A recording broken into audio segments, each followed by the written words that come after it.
Welcome to the Banker Lamp. Please enjoy the video.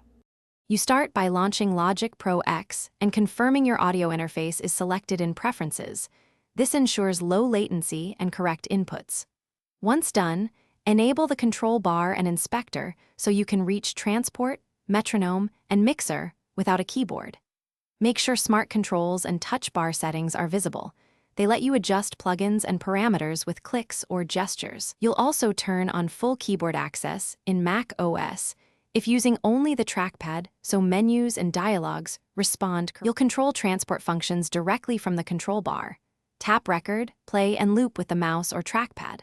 For input, open the musical typing keyboard on screen or use the Logic Remote app on iPad to play and record gestures. This replaces a physical keyboard.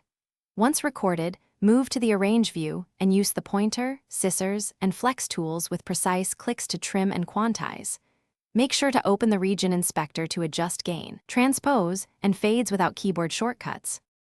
You'll finish by balancing levels in the mixer and using smart controls to tweak plugin parameters.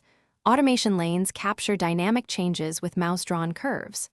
Once satisfied, choose File Bounce or Share to export stems. Check sample rate and bit depth to match your destination. If something goes wrong, first try toggling the control bar and resetting preferences to clear corrupted settings. If that fails, create a new project and import regions. This isolates problematic plugins or project files. Thanks for watching. If this was helpful, leave a like and consider subscribing. See you next time.